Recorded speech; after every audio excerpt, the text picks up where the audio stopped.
Hey everyone, Tom Phillips, clinical hypnotherapist, and in this video I want to talk about the relationship between stress and ANTs, or automatic negative thoughts. And if you want to know a little bit more about what they are and where they come from, then check out the other videos that go with this series.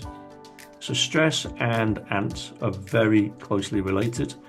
The more ANTs we have, the more stress we're likely to feel. The more stressed we feel, then the more ANTs that we're likely to have as well. So for example, imagine you're in work, you're involved in a really important work project, and you start to have thoughts like, oh my God, what if I mess this up? That is going to lead you to feel stressed. And obviously the more stressed you feel, the more negative thoughts you have. So you might go from a process where you're thinking, what if I mess this up, to I'm definitely going to mess this up. And when I mess it up, what's going to happen? Is my boss going to be angry at me? Am I going to lose my job? And all of this is like a negative spiral where the two things lead to each other. So the more stressed we are, the more negative thoughts we have. The more negative thoughts we have, then the more stressed we become. And this is obviously not a good situation to be in, because the more stressed we are, the more negative thoughts we're having at a psychological level, then that has a definite physiological impact.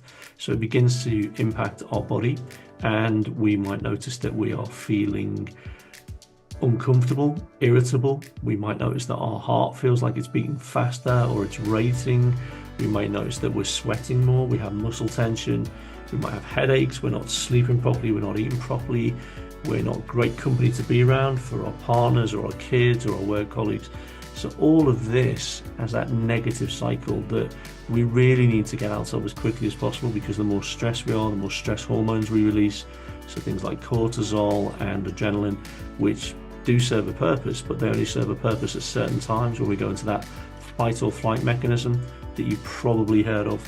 And when we need to do that, it's fine to have those hormones, but when we don't need to do it and we've got those hormones floating around our body, then that is clearly going to have a negative impact on our health, both mentally and physically. This will start to reduce things like our clarity, or our focus, and we can't think straight. It will impact our decision making. It may lead to things like procrastination, because we feel overwhelmed, and it can lead to things like complete shutdown, where you just feel like you want to go back to bed for the rest of the day. So maybe you start taking sick leave. Obviously none of this is good. And so understanding how ANTs are related to stress and how the two lead to worsening of each other is really, really important. And of course, what we need to then do is think about how we deal with those ANTs, how we reduce our stress levels. And that's clearly what I can help you to do. So thanks for watching the video. Leave a like, leave a thought, and I will see you in the next one.